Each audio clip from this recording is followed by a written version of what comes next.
Hola, hoy vengo a hablarle de la manera más avanzada de realizar un trasplante de cabello que se llama NeoGraft. Ustedes sabían que más de 3 millones de personas pierden el cabello anualmente en la nación americana y muchas de ellas pierden el cabello por distintas razones. De todas, la más común es la pérdida androgénica, que es la que se conoce como la causa heredada de pérdida de cabello.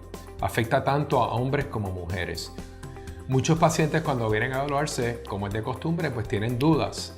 Y de las más comunes es que si una vez el pelo que se trasplanta permanece o tiene un término de duración que se puede caer. Déjenme explicarle una cosa. Aquí tenemos un área y pongan que en esta área tenemos 200 cabellos que son ya del propio paciente. Y nosotros en adición a estos 200 cabellos vamos a trasplantar en el mismo área 300, 400, 500 cabellos. Esos 500 cabellos que yo voy a trasplantar van a permanecer para siempre. Los otros 300 que mencioné al principio que estaban ya ahí, si no tomamos medidas preventivas, como mencioné al principio, pues se podrían caer o afectarse. Así que por eso es importante no solamente trasplantarse el cabello, pero tomar medidas preventivas. Otra de las preguntas que muchos pacientes me realizan durante la consulta es, número 1, ¿cuánto va a costar esto? ¿Cuántas unidades foliculares yo necesito en mi caso?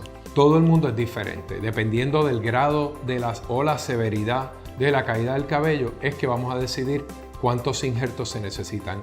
En términos generales, un paciente no va a ver una diferencia si no se trasplanta entre 1.500 y 3.000 injertos. Así que eso es más o menos una guía, pero cada persona, como mencioné, es individualizado en la evaluación y entonces ahí es que se decide. Además de la gente querer saber cuánto le va a costar o cuánto le va a doler al bolsillo, quieren saber también cuánto le va a doler físicamente este procedimiento. Y es un procedimiento que es mínimamente invasivo y obviamente pues se realiza con inyecciones de anestesia local, como cuando una persona va al dentista. Así que esos incasitos pueden ser un poquito molestosos, pero en la gran mayoría de los pacientes no hay ningún tipo de queja y la recuperación es prácticamente indolora. Muchas personas piensan que los trasplantes de cabello es algo que se realiza exclusivamente en hombres y muchas mujeres visitan nuestras oficinas para evaluarse y se realizan muchos trasplantes de cabello en mujeres, ya que en la sociedad no estamos acostumbrados a ver mujeres sin cabello como lo hacemos con los hombres, y segundo, no hay nada que afecte el autoestima de una mujer tanto como la pérdida de cabello. Otra pregunta importante que los pacientes siempre me realizan es ¿cuánto tiempo voy a tener que estar recuperándome para volver a mi trabajo? Como les mencioné, NeoGraft es una tecnología donde no hacemos la herida en la parte posterior de la cabeza. Aquí vemos un paciente 24 horas después donde se ven unos pequeños puntitos que esos son las áreas del donante extraído.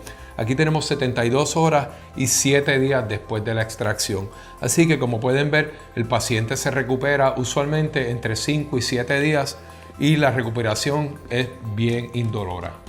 En resumen, una persona que busca restaurarse el cabello y se realiza NeoGraft tiene muchos beneficios, pero de todos, los más que a mí me gustan y a mis pacientes también, son que los resultados son sumamente naturales y que no hay duda que luego del trasplante de cabello y el crecimiento, el paciente va a lucir mucho más joven.